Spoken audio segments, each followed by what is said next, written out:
Olá, estamos começando um novo programa, O Espírito da Letra.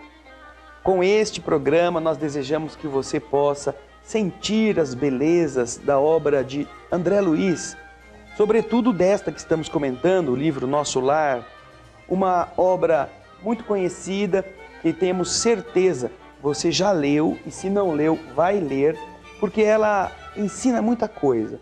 Como você sabe, o Espírito da Letra tem esse desejo, criar em você a noção de que é importante ler e procurar retirar daquilo que está escrito a essência, mas não só a essência literária, não só a essência da historinha, mas aquilo que, em um grau mais profundo, os Espíritos têm deixado para nós nessa interpretação, nessa descoberta, naquilo que chamamos de uma revelação.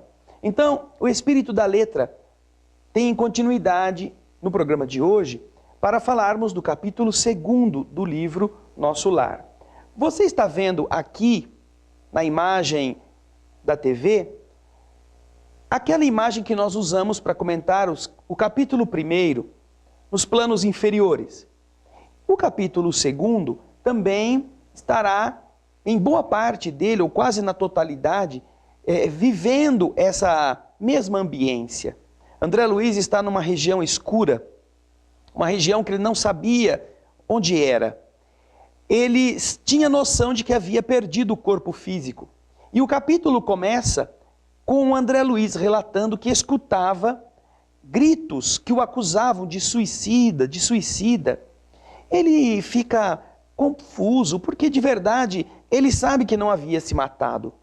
Ele se revolta, manadas de seres estranhos, complicados, seres monstruosos, como ele relata no capítulo 2º, vêm a açoitá-lo com as palavras, com os gritos, verdadeiras situações alucinatórias. Ele ouvia gente gritando como se estivesse num hospício, uma penumbra, uma coisa densa.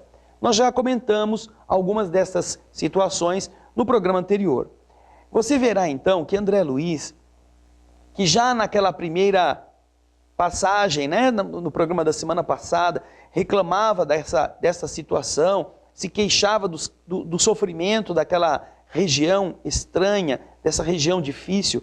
No capítulo 2º, ele continua falando sobre esse tema, mas agora com a informação interessante de que, mesmo contra a sua ideia original, ele era chamado de suicida.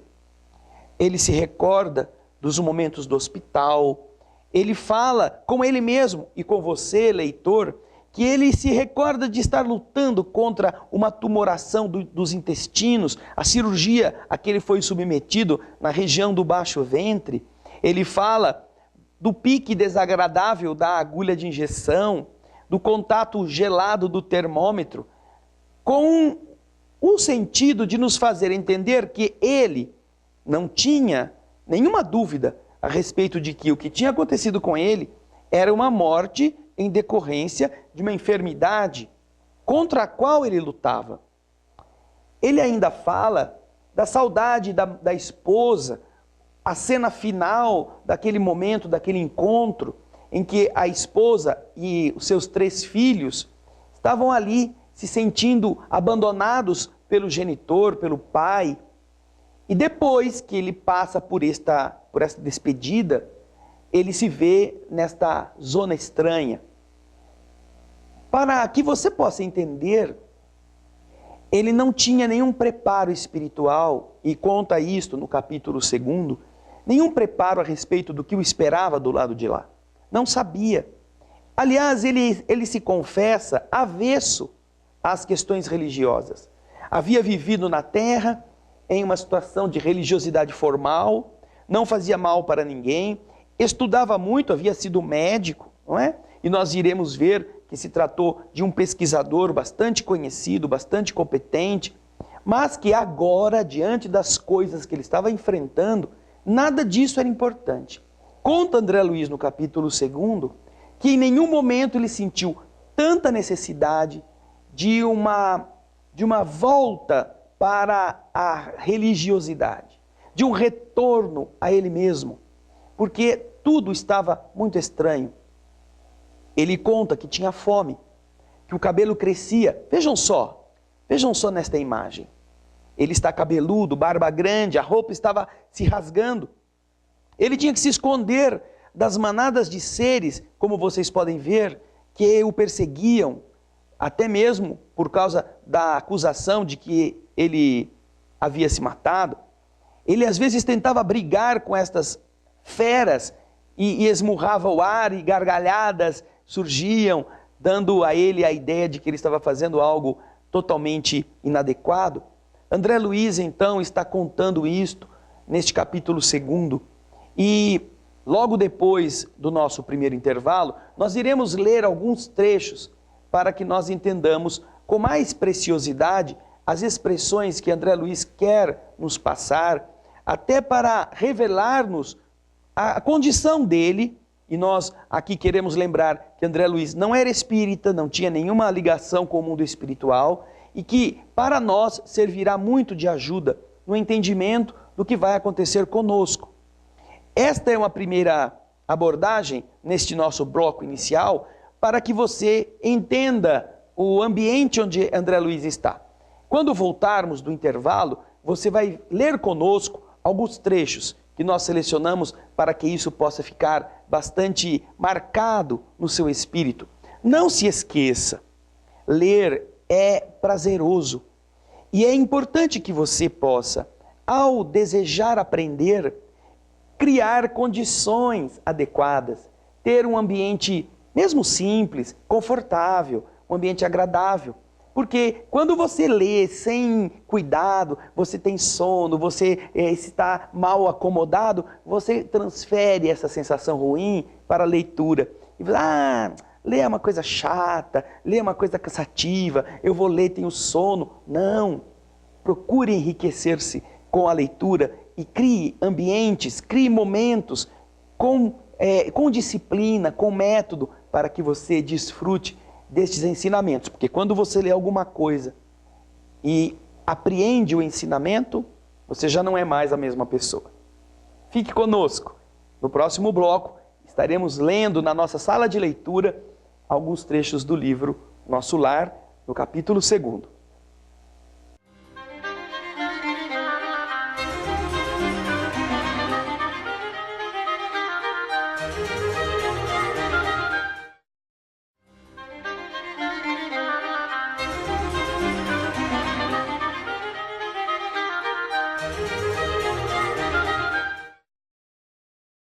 Estamos voltando com o programa Espírito da Letra. Este é o programa que procura fazer você ler, fazer você sentir prazer e revelar coisas interessantes, não é? Como é o caso do que vamos fazer agora, lendo alguns trechos do capítulo 2 do livro Nosso Lar. Procure seu livro, acompanhe conosco a leitura para o entendimento ficar mais fácil. E vamos ver quantas coisas ricas André Luiz tem para nos ensinar. Vamos lá então, em alguns dos trechos do capítulo 2, cujo título é Clarencio. Como falamos, não é? Ele estava sendo acusado de suicida. E ele diz: por que a pecha de suicida? Por quê? Porque essa consideração assim, em vão, defeituosa, uma consideração errada a respeito dele, quando ele fora forçado, compelido a abandonar a casa, a família, o doce convívio daqueles que ele tinha no coração. Por quê? Firme e resoluto, a princípio, diz André Luiz, comecei por entregar-me a longos períodos de desânimo nesta região escura onde ele estava. E longe de prosseguir na fortaleza moral, por ignorar o próprio fim, senti que as lágrimas, longamente represadas, visitavam-me com mais frequência, extravasando do coração, passando dos limites, não é? Saindo, caindo do próprio coração já transbordante. A quem recorrer? Pergunta André Luiz. Por maior que fosse a cultura intelectual trazida do mundo, e ele está aqui assumindo que ele era uma pessoa com intelectualidade bastante acendrada, bastante desenvolvida, por maior que fosse a cultura intelectual trazida do mundo, não poderia alterar agora a realidade da vida. Meus conhecimentos diante do infinito eram semelhantes a pequeninas bolhas de sabão levadas ao vento impetuoso que transforma as paisagens. Eu era alguma coisa. Olha o que ele diz. Ele se considera alguma coisa. Eu era alguma coisa. Ele não sabia quem ele era. Não sabia o que estava acontecendo com ele. Eu era alguma coisa que o tufão da verdade carregava para muito longe. Entretanto, a situação não modificava a outra realidade do meu ser essencial. Perguntando a mim mesmo se não enlouquecera, encontrava a consciência vigilante. Vejam só, tudo isso estava ocorrendo e ele não estava louco, ele sabia, ele estava pensando, ele tinha controle dele mesmo, ele tinha noção do que ele era. Apesar de considerar-se uma coisa, uma folha que a ventania tangia de um lado para outro, ele não havia enlouquecido. E esta consciência esclarecia-me com o sentimento e a cultura recolhidos na experiência maternal. Agora uma revelação que ele nos faz. Uma revelação importante para o entendimento da nossa condição do lado de lá também. Persistiam as necessidades fisiológicas sem modificação. Ele havia morrido no corpo, mas nesta dimensão em que ele se encontrava, essas necessidades que o corpo da terra tinha, ele continuava a sentir no ambiente em que se encontrava. Castigava-me a fome, todas as fibras. E não obstante, apesar de ele não comer, de ele quase não se alimentar, este abatimento progressivo não me fazia cair definitivamente em uma absoluta exaustão. Ele não comia. Se um corpo não come, depois de alguns dias ele vai ficando fraco, e acaba cansando e se entregando à fraqueza. Mas este abatimento, que ele sabia ser intenso, não produzia nele a exaustão absoluta. De quando em quando, deparavam-se diante de sua vista verduras que me pareciam agrestes, verduras que ele via no ambiente, neste ambiente que você está vendo, parecendo estéril, parecendo escuro, ele encontrava algumas verduras em torno de humildes filetes de água, e então ele se atirava sequioso, faminto, devorava as folhas desconhecidas, colava os lábios à nascente turva, enquanto as forças que o perseguiam não o vinham solicitar, não o vinham desejar tomá-lo. Muitas vezes, diz André Luiz, suguei a lama da estrada, recordei o antigo pão de cada dia, vertendo copioso pranto, um pranto muito profundo, muito abundante. Não raro, era imprescindível, era necessário, era imperioso esconder-me das enormes manadas de seres animalescos que passavam em bando como feras insaciáveis. Eram quadros de estarrecer. Acentuava-se o desalento. Foi quando comecei, olha só, depois de tanto sofrimento, foi quando comecei a pensar em Deus, que havia algum autor da vida, recordar que deveria existir esse autor da existência, fosse onde fosse. Essa ideia me confortou. Eu, que detestara as religiões no mundo, experimentava agora a necessidade de conforto místico. Médico extremamente arraigado ao negativismo da minha geração, impunha-se-me atitude renovadora. Tornava-se imprescindível confessar a falência do amor próprio a que eu me havia consagrado orgulhoso. E quando as energias me faltaram de todo, quando me senti absolutamente colado ao lodo da terra, sem forças para reerguer-me, pedi ao Supremo Autor da natureza me estendesse mãos paternais em tão amarguroso momento difícil, em tão amargurosa emergência. Quanto tempo durou a rogativa, diz André Luiz? Quantas horas consagrei a súplica de mãos postas, imitando a criança aflita? Apenas sei que a chuva de lágrimas me lavou o rosto, que todos os meus sentimentos se concentraram na prece dolorosa.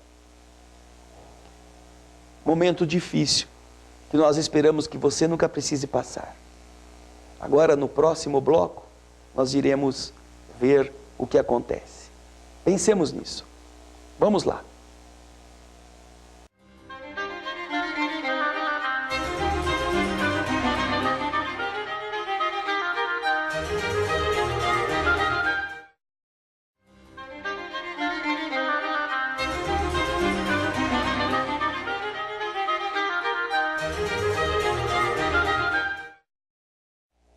Estamos voltando agora com o último bloco. André Luiz está arrasado, está abatido, está cansado de sofrer, e graças a isto, somente aí é que ele consegue se lembrar de Deus.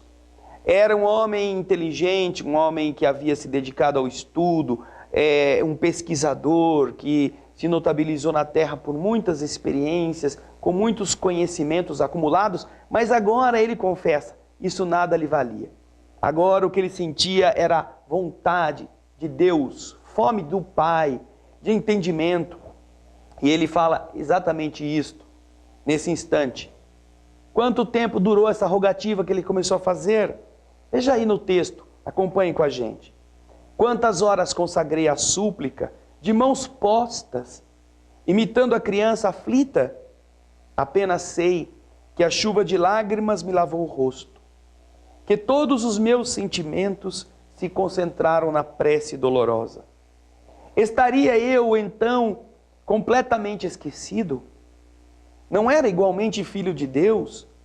Embora eu não pensasse em conhecer-lhe a atividade sublime quando estava envolvido nas vaidades da experiência humana? Por quê? Por quê? Pergunta ele. E às vezes perguntamos nós, não é? Por quê? Ele não me perdoaria, não me perdoaria o eterno Pai, quando providenciava ninho às aves inconscientes e protegia bondoso a flor tenra dos campos agrestes. Por que ele se esqueceria de mim?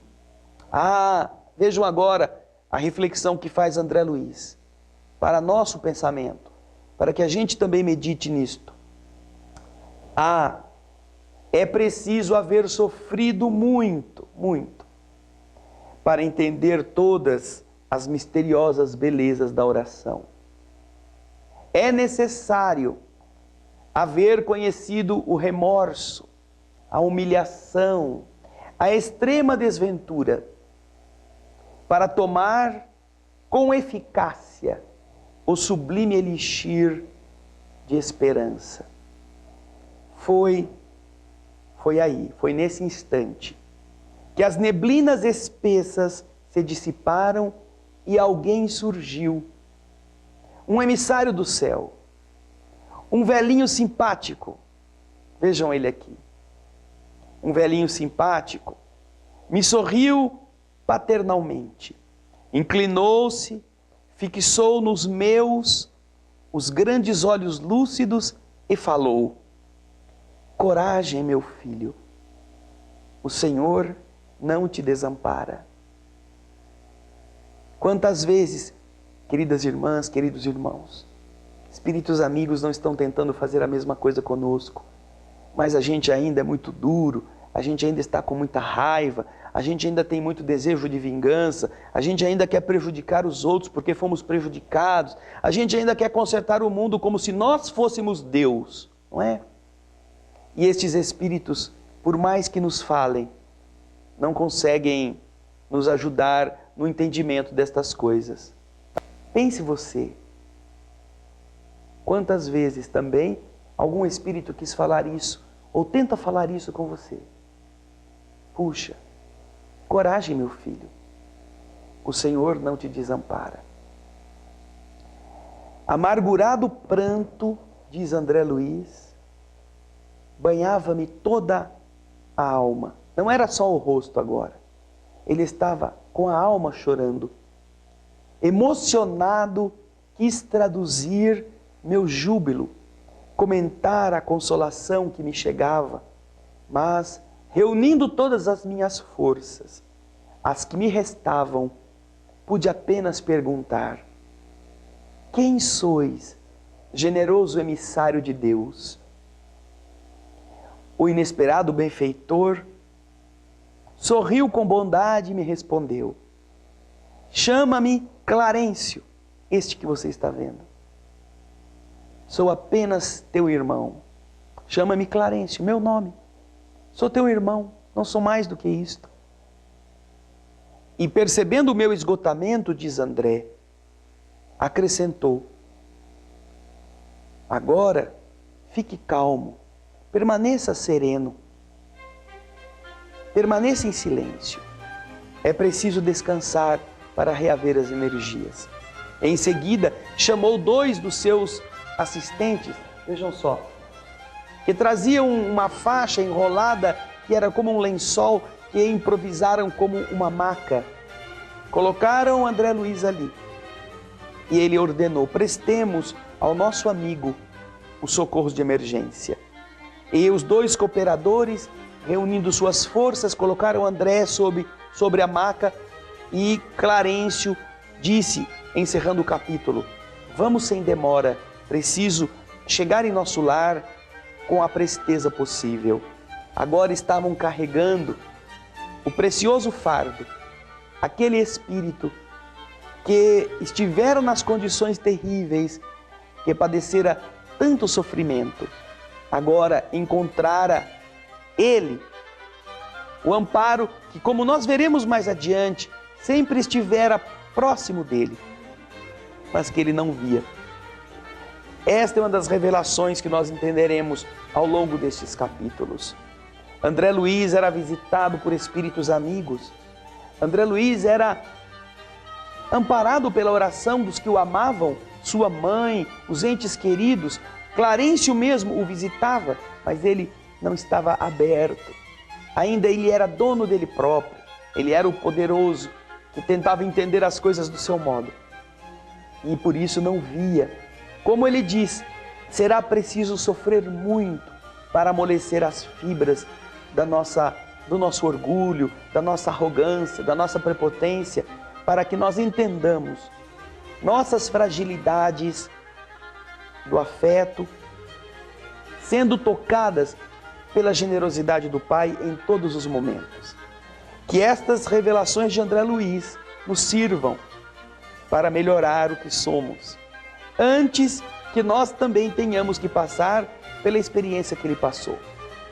O Espírito da Letra vai se despedindo de você, esperando que você possa estar conosco nos próximos programas, quando outras revelações muito importantes, além da história que vai se tornando emocionante, vão nos conduzir a um outro universo da vida verdadeira.